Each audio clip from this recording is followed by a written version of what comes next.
what time it is. It's that boy who? It's that boy what? It is that boy Ralphie. And yes, it is Keeping It Real with Ralphie. Now, y'all probably wondering why I'm here, you feel me, what's going on. It is the weekly recap as usual when I normally come around with them.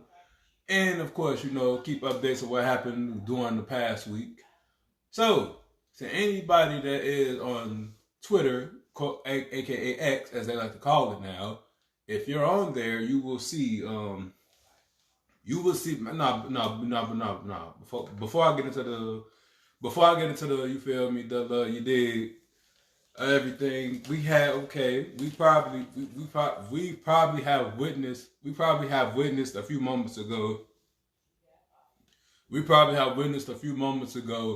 The solar eclipse, something that we probably won't see for another decade, another century or so. And I ain't gonna sit there and just to actually sit there and witness it. It was something nice, something beautiful. I'm not gonna sit here and lie to y'all. And the one thing, you had conspiracy theories out here, literally saying, "Oh, something's gonna change, something this." I'm not gonna sit here and lie. Y'all said the world was gonna end in 2012. The world didn't end. It was just a new beginning of a time. And who would sit here and say this is probably a new era, a new time, something that's come upon? And I truly think it's gonna be something for the greater good.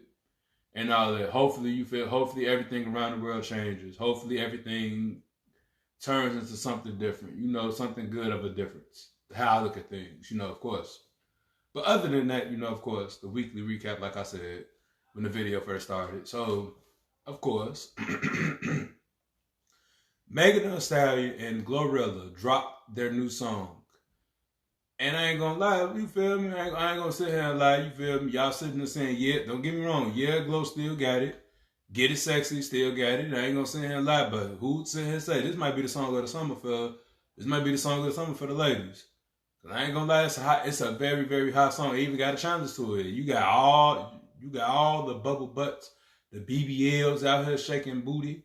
Out here shaking their booties on Instagram and all that hell. And I ain't even gonna lie, you even got a few of my female friends willing to do it. And it's just, I'm like, I ain't gonna lie, I don't encourage nobody, but hey, if y'all want to do it, go do it. Shit, ain't nothing wrong with it. But the thing is, besides that situation, now, Nicki Minaj is going to concert. And the thing was, I want to say it was to everybody that was out here, they was literally calling Cardi B a Mexican. They said Cardi B look like a Mexican. I ain't gonna say like she do. I'll be completely honest. She does look like a Mexican.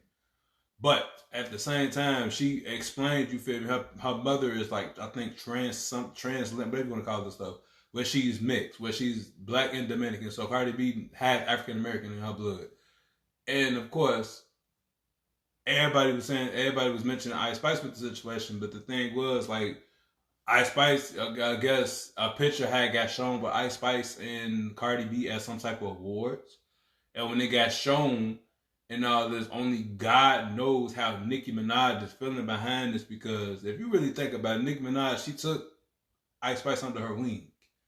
And basically the thing with that was, it was just like, damn, that's going to basically, who'd sit here and say, and Nicki Minaj has been on a tear lately where she wants to, you feel me, feel like she's still on top, that she wants to diss everybody. Because to anybody that knows that she dissed, that she made a diss about Megan Thee Stallion called Bigfoot, and of course we all know that diss was, in my honest opinion, probably was one of the worstest diss in rap history to me, because it was just like, and then of course you had her delusional fans out here sitting and saying she was sending a message. What message was you trying to send?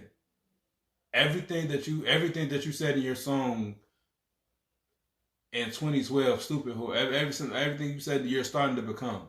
Basically, you feel me? You was talking that big shit about, look him, look what you starting to become, and it's like you starting to see all these new female rappers as a threat. And it's so crazy because it's like she's beefing with Lotto. She's beefing with Meg. She's beefing with herself because Meg ain't paying that lady no attention. And who'd sit here and say she might just start beefing with Ice Spice, and she might just start beefing with Glorilla, because I ain't gonna sit here and lie. Glorilla has made songs with damn near everybody that she has beefing with. And it's like, you feel me? Like I said, I wouldn't be surprised at all. Being completely honest, I wouldn't be surprised. But long story short, of course. Then there's another little beef going on, but it was on Twitter all damn near all. I think it was Friday. And my girlfriend was telling me, my girlfriend put me on the detail bit, and I looked into it. You have Glorilla and JT of the City Girls going back and forth with one another. And I ain't even gonna sit here and lie. My whole thing with this, and my whole thing with that is, and it's just like with that situation going where it's going. My whole thing with this with JT, when this all said and done, you feel me? The City Girls have had their run. The City Girls have made some good ass music and all that. And the crazy thing, she was saying like Gotti wrote her best song. You gotta think about it. Lil Yachty wrote y'all best song. Let's be completely honest. Y'all ain't writing all y'all songs. Lil Yachty is writing. Lil Yachty did probably wrote y'all best song that y'all ever came out with. Not gonna sit there and hold you. But my whole little situation, little thing with that is, it's just like y'all going back and forth for what? And it's just like I said with Glorilla, you feel me? You a new, young, up and coming artist making hit after hit.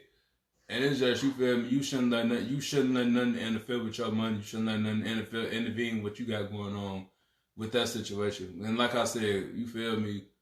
Like for JT, when it's all said and done, you're probably going with the most popular guy in the industry, which is Lil Uzi Vert. My whole thing with this, probably, I ain't gonna lie, Lil Uzi probably can come up with some ideas with you for a song, you feel me? That you and Young Miami could do with each other, cause like I said, the City Girls, I ain't really too much. Even though they recently came out with an album, but still, the City Girls is not as hot as they used to be, because everything is changing in the music industry as far as rap.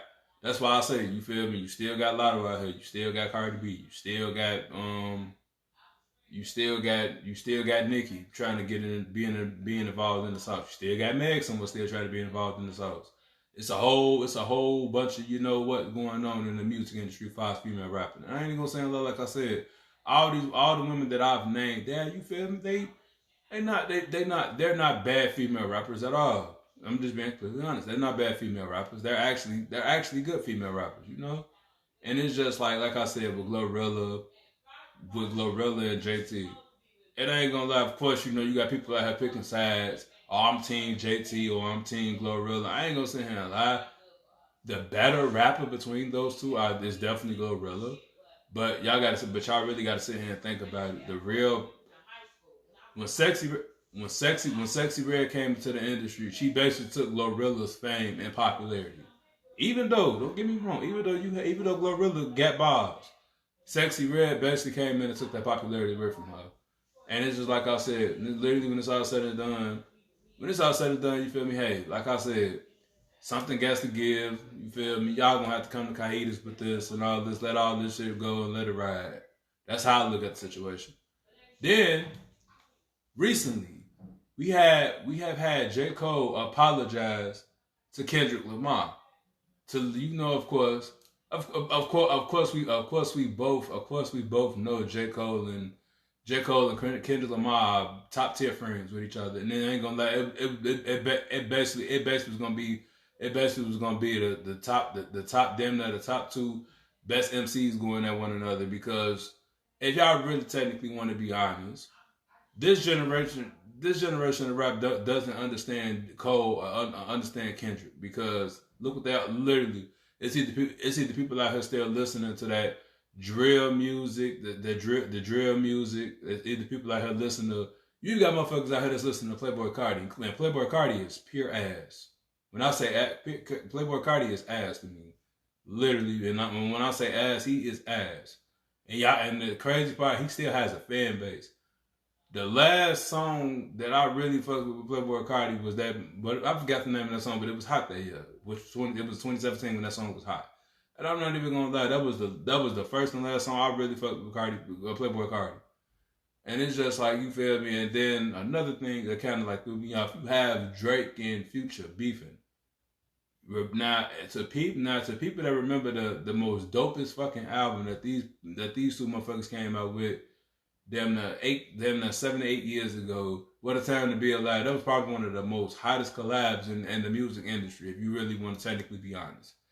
And basically what I mean by it is, you feel me, like when I say hot, like damn near every song on that album was a hit.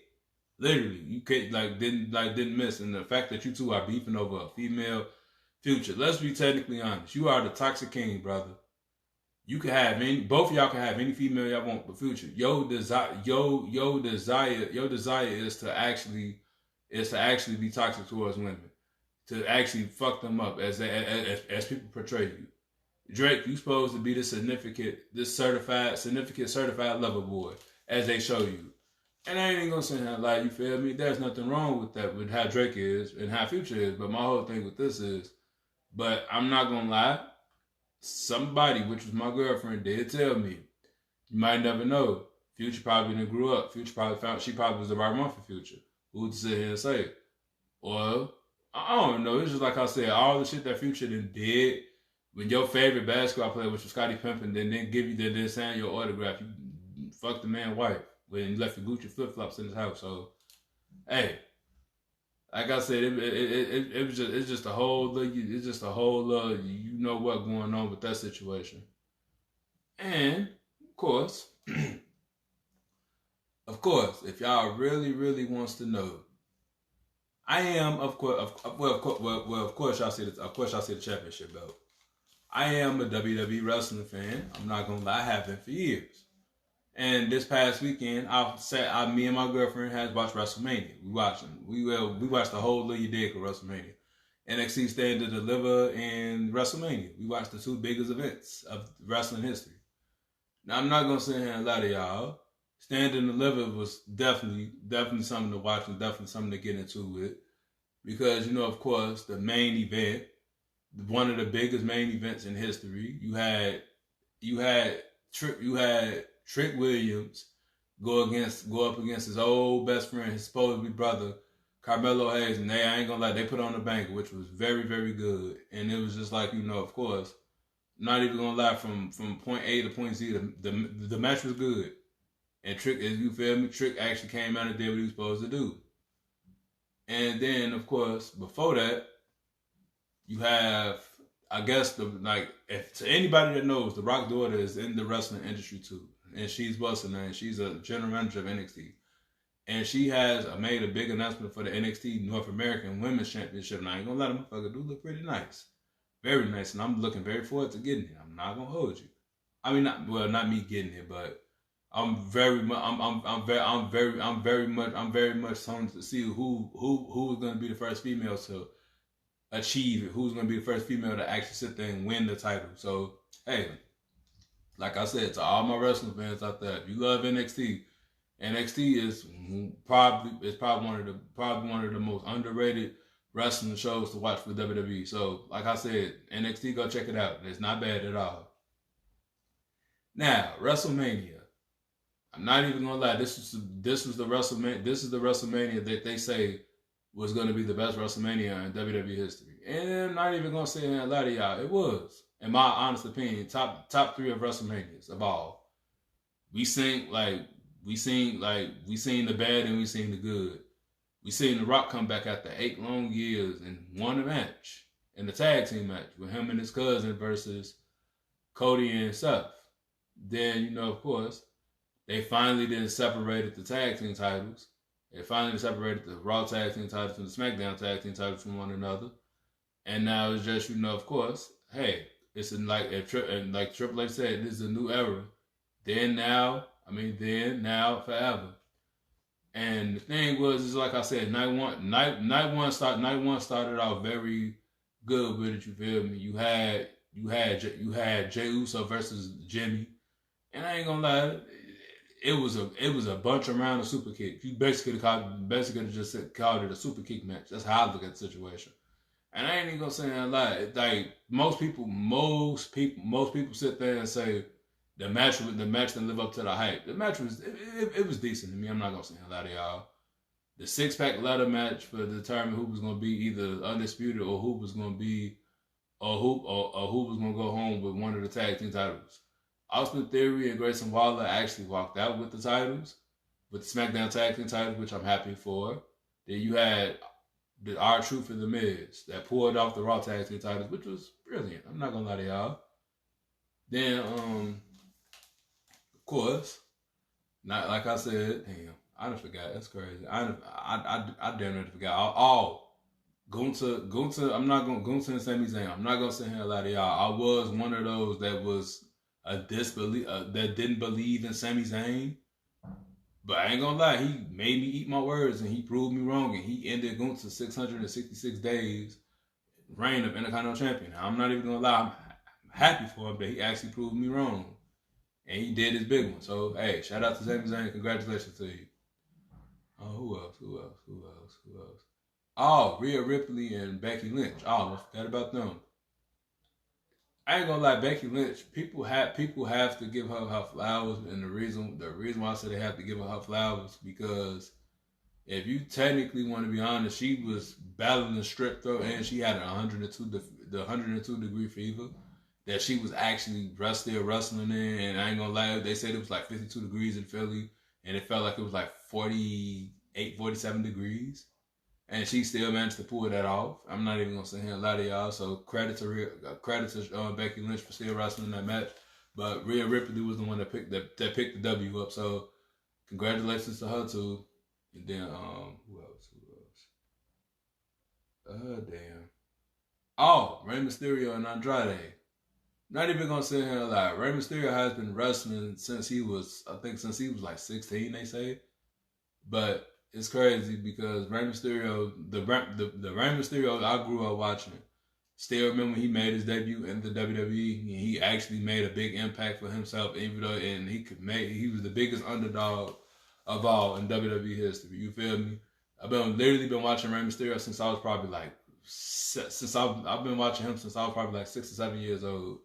And it's so crazy because like you literally sit here and see all the legends that's the ones we call legends now that we're old enough to see, like John Cena, Randy Orton, Stone Cold Steve Austin, The Undertaker, The Rock, Triple H, Shawn Michaels, Bret Hart, all the biggest names that you could possibly name out here that was big at them times and that actually made wrestling fun to watch. And it was just like, like I said, just to literally see Rey Mysterio still put on a show and still do what he do. It's just, it's still literally incredible just to sit there and watch. Then of course, you had like with him and Andrade, they picked the win up over over Dominic and Santos Escobar. And I ain't gonna lie, it was a good match. Pretty good. Even though you had Travis Kelce and one of the teammates, the Philadelphia Eagles teammates that came out there and did what they did. So hey, shouts out to them. Then of course you had night two. You had night two that started off good. You had Drew McIntyre versus Seth Rollins for the World Heavyweight title, and Drew McIntyre literally wanted to actually win the world title in front of a live crowd. Because if y'all remember 4 years ago, when COVID first started, he didn't win. He did not win the title. He won the title in an empty arena. And then it was just like after that, you feel me? Like after he lost the belt, it was just like he was trying to gain it back. And then he just like, I'm not even gonna lie. Before I get into full detail, shouts out to Triple H because Triple H has really been doing a hell of a job with the WWE since he's taken over. And I ain't even gonna say him like I said, Triple H throughout all the years of him wrestling, throughout all the years of him dealing with everything that he dealt with, you have to give this man his flowers and you feel me, do it and literally see all the shit that he has been through and has been done with. And then before I get into full detail with night two, not even gonna say a lot of y'all. This past weekend, me and my girlfriend, we both watched the Bray Wyatt documentary, and I'm not even gonna say a lot of you. Bray Wyatt is definitely something special. Bray Wyatt was definitely something that, you feel me, the WWE probably will never find again because when it's all said and done, that man for him to come back from a wrestling family background and for him to come in and do what he did, and for him to come in and make some shit happen, even when he left and he came back, he still managed to make something happen. And then it's just like, I'm not even gonna sit here and lie to y'all. Watching that documentary, it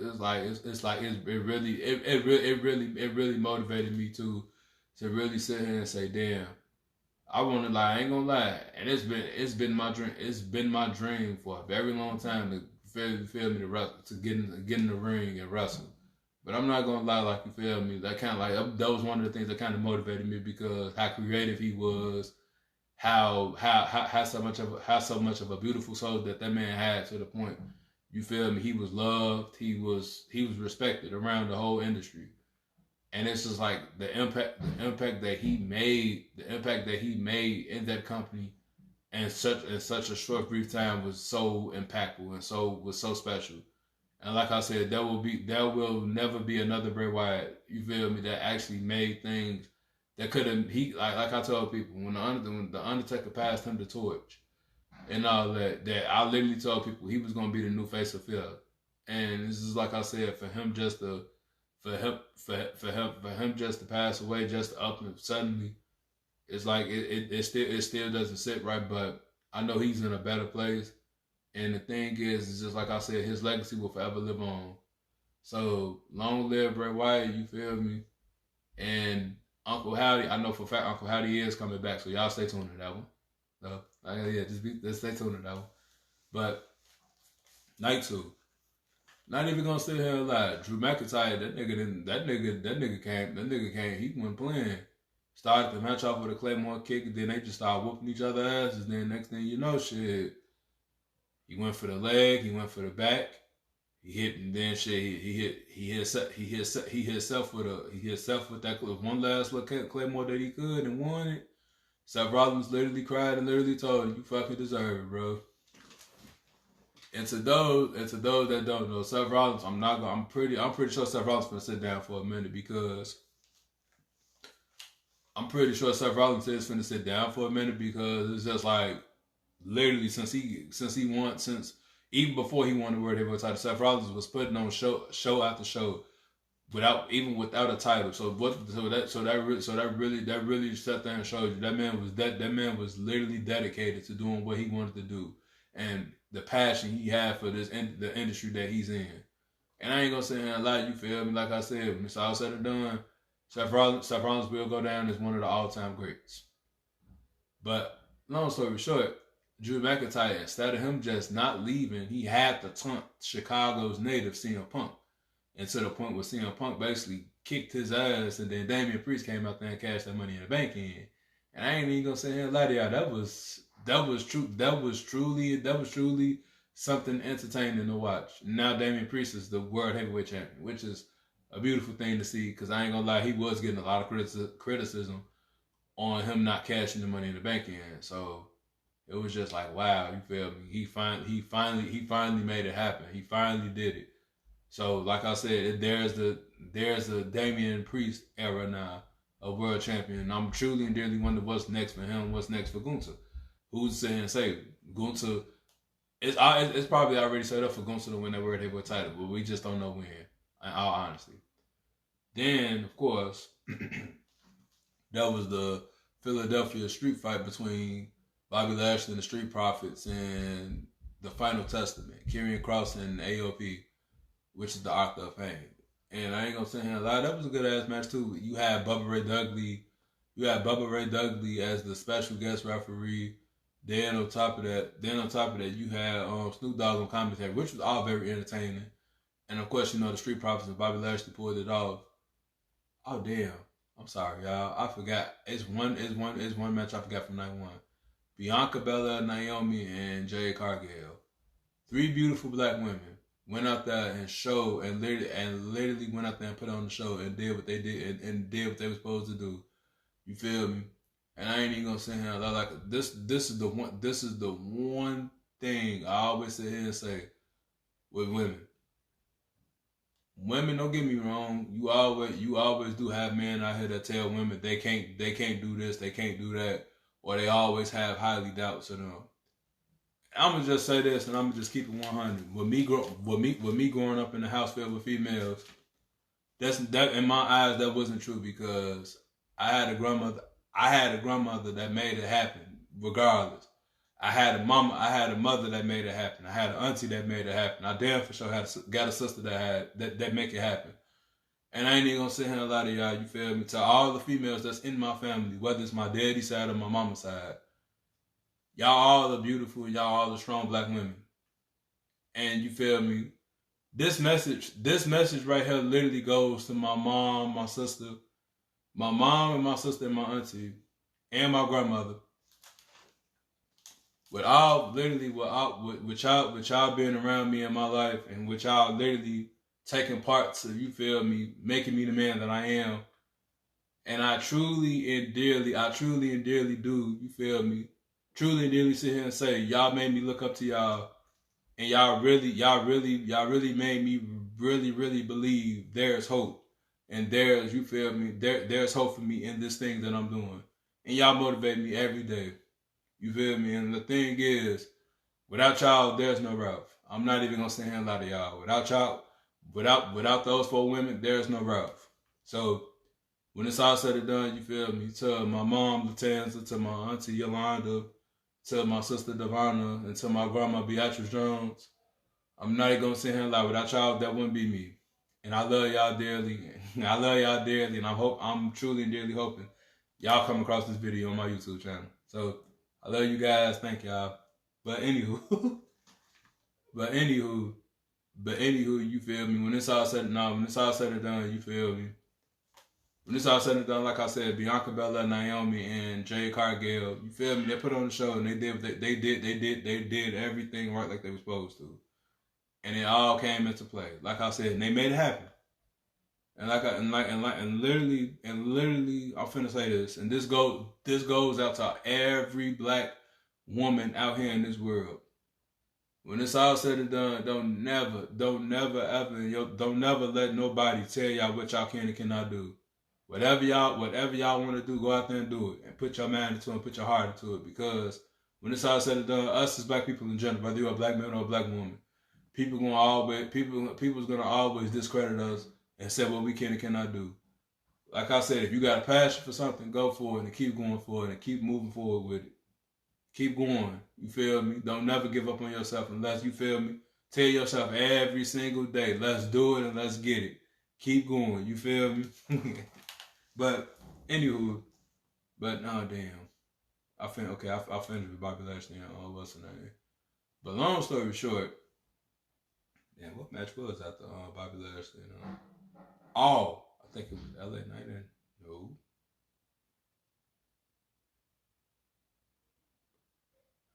We're gonna skip over them. But one of the matches before the main event, Bayley versus Io. Not even gonna say that, like, y'all, if you really want to technically be honest, there's a lot of people out here that does not give Bayley enough credit of what she is. She's one of the four horsewomen. Then not even just that, you feel me? Not even just that, she's a Grand Slam champion for, you feel me, for her thing. You feel me? Former NXT Women's Champion, former NXT Women's Champion, former WWE Raw Women's Champion, SmackDown Women's Champion. Fucking what else has she won? WWE Tag Team Champions, and now, you feel me, the WWE Women's Champion. You feel me? It's like I said, Bayley she doesn't get enough credit for all the things that she's done throughout the years, whether she's a heel or a face.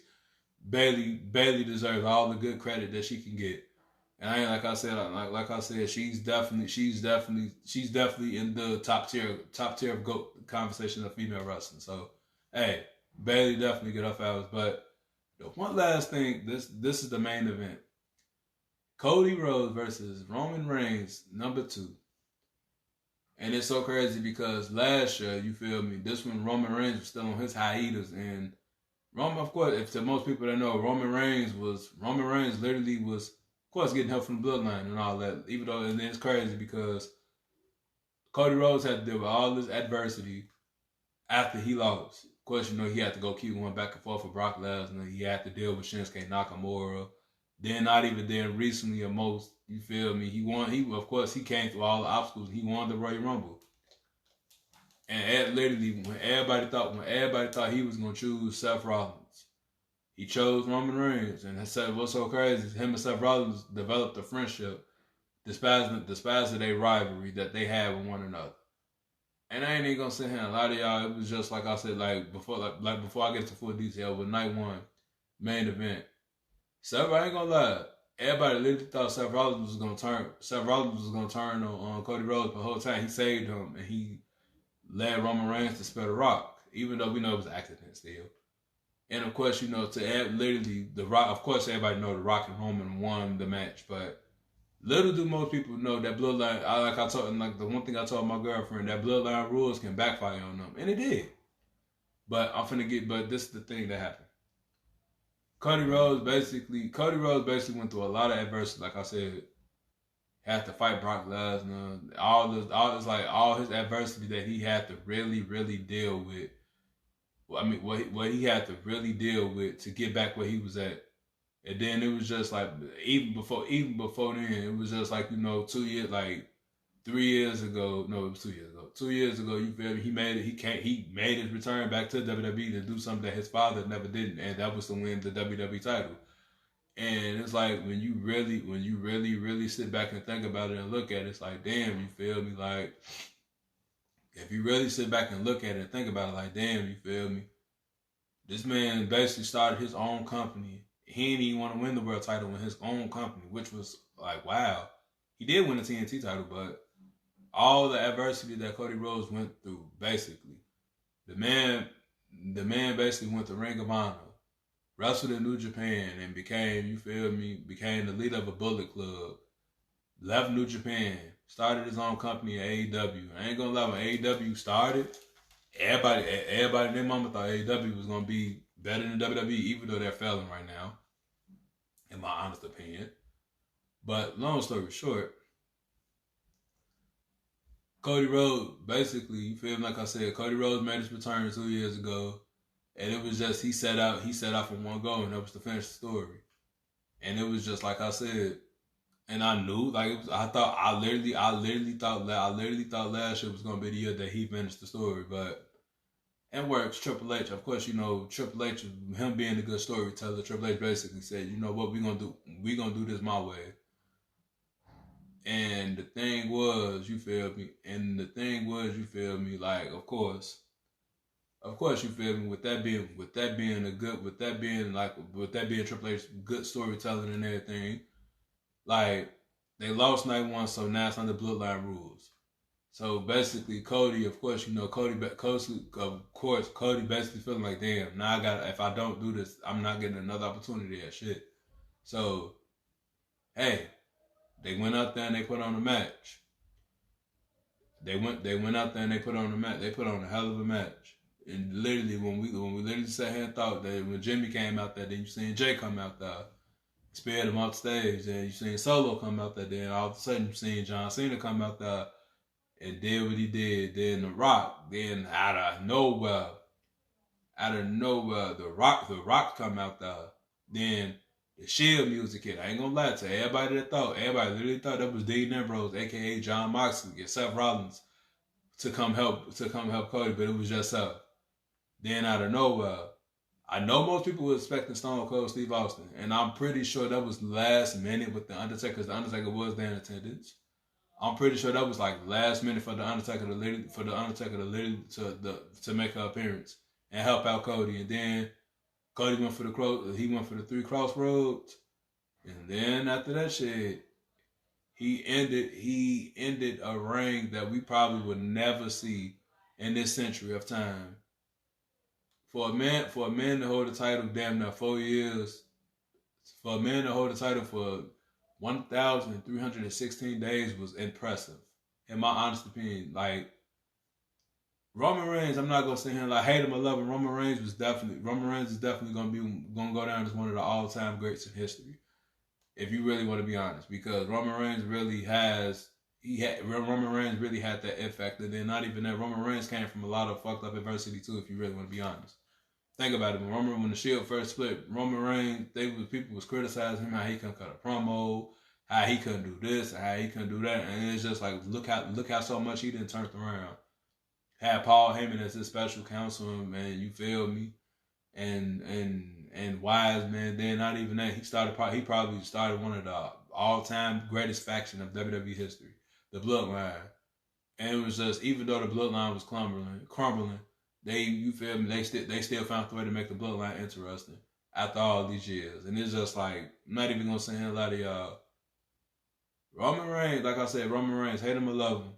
Roman Reigns is definitely up there in the WWE Mount Rushmore with John Cena, The Rock, all of them, all the all-time greats. Not even gonna say a lot of y'all.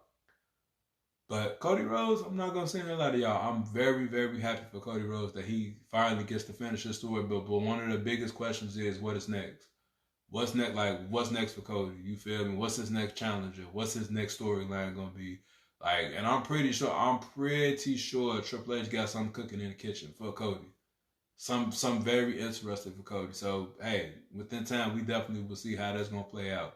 Then not even just that, like he did mention something about Roman. You feel me? Like the next storyline Roman will be involved in is definitely gonna be crazy. And I'm not even gonna say him like I damn for sure can't wait to see that. See how that's gonna actually play out. And oh damn. Oh wow. Not even gonna say him like y'all. It was a very interesting weekend. Not even gonna say him like y'all. When I say it was a very, very interesting weekend. Of course, you know, I spent the whole weekend with my girlfriend watching WrestleMania, and it was just like I ain't gonna sit there and lie. For me and her both, it was interesting, very interesting. And it's like I ain't even gonna sit here and lie. It was just like the thing was like she told. I want to say like one of the things that I damn near told her. You feel me? Like the next time they come to Chicago, we gotta go because I know for a fact it's gonna be interesting. It's gonna be entertaining just for us to go, especially us being a couple and all that. So, and it's like I ain't even gonna say like I never would have thought I found a girl. I never thought I find a girl that's more interested in wrestling than I am. And I ain't even gonna say a lot of y'all. It was just like it was very, very, very, very, very, very great. You feel me? Just sit here and watch WrestleMania with my girlfriend. Sit here and just do the Jey Uso, do the Cody Rhodes thing. Like it was just all intriguing and entertaining.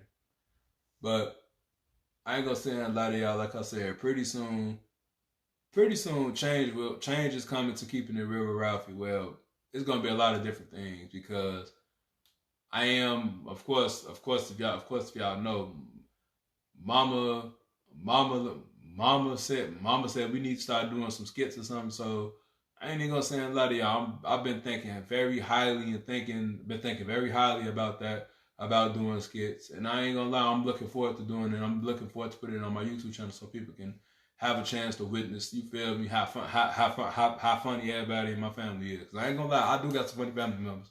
I have a funny mom, a funny sister. I have a funny ass auntie and uncle, cousins.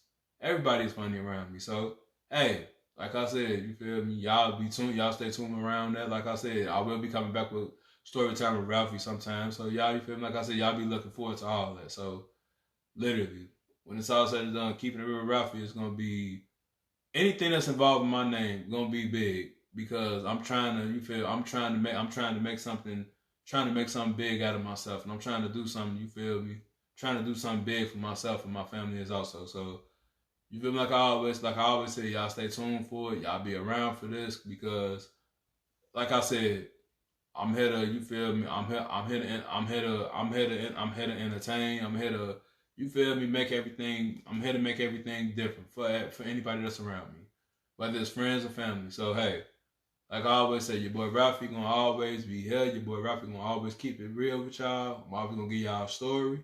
I'm always gonna give y'all something funny to laugh at. So you feel me? Like I said, y'all stay tuned. Y'all stay tuned. Y'all be that BS square like I always say. So until next, keeping it real with Ralphie. I love y'all. Peace. Oh, by the way, before I go, make sure you like, make sure you like, you comment, you share. Also, hit that notification bell on that. Make sure you hit that notification bell so you won't ever have to miss keeping it real with Ralphie. So you feel me? So hey, like I said, hit that notification bell. You got it. Thank y'all. Love y'all for the support.